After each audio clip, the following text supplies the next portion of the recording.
Hello guys, Christian Vedder here, and in this video you will learn how to swim. If you have no experience in swimming and have never been in the water before, this video will take you from total beginner to someone who can feel comfortable and safe around and in the water. When starting to learn how to swim, it is best if you are not alone, but you have someone around you who can keep an eye on you, especially when you start getting into the deep end of the pool. It is also easier and more comfortable to learn this in a pool or a calm lake than in the ocean where there is waves. It's also more comfortable if you have a mask or swimming goggles so you can see underwater. That way it will feel less claustrophobic. So let's start. Number 1, floating. You should always remember that as long as you have full lungs, you are naturally floating in the water. So try this. Go to the shallow end of the pool where you can stand. Take a deep breath and curl your body up like a ball, like you see me do in the video right now.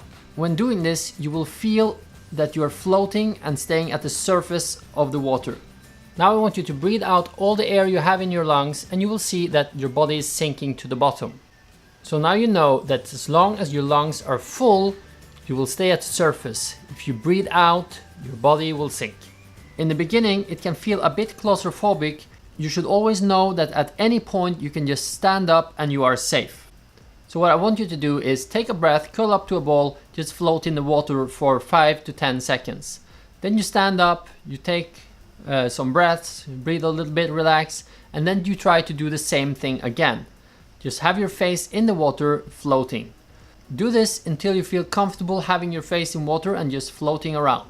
When you feel comfortable floating in this position, you can try to stretch out your body and float with a stretched out body like I'm doing right now. When you're able to do that, you have mastered the floating part. Step number 2, we will now learn how to kick to move forward in the water. There is 3 parts to the kick. 1, pulling the legs in, 2, flexing your legs while kicking out, and 3, collecting your feet together and stretching your ankles. To learn and get comfortable with doing the movement, you can hold on to the edge of the pool while practicing to pull your legs in, kicking and collecting again and again. It will take some practice to get the move automated so it feels natural, but it's not very hard. When you feel like you got the movement right, you can grab hold of a floating board or anything that floats. Even a big empty water bottle with a cap on will do. This is to keep your upper body and head above water while you practice the kicks when moving forward in the water. When this works okay for you, you can try to float on your back without holding on to anything and just practice the kicks if you like. You don't have to hold your breath while swimming on your back. Just take smaller breaths, and remember, as long as you don't breathe out all the air in your lungs, you will float. When this feels comfortable, you can move on to step 3. Which is using your arms. You can start practicing the movement while standing with just your head above the water. Stretch your arms out forward, move them around while holding them straight and then collecting them. You put your palms together and stretch your arms out over your head again. You should also twist your palms outward when pushing the water around your body. When you get the movement, you can try to lay on your belly, stretch out your body and use your arms to move forward. You use the arms to push your body forward and up so you don't sink in between the breaths. With some practice, you should be able to do this with no problem. In step 4, we will combine using arms and legs. You will now pull your legs in, kick with your legs while you stretch out your arms. As you collect your feet, you start moving your arms around and glide forward in the water.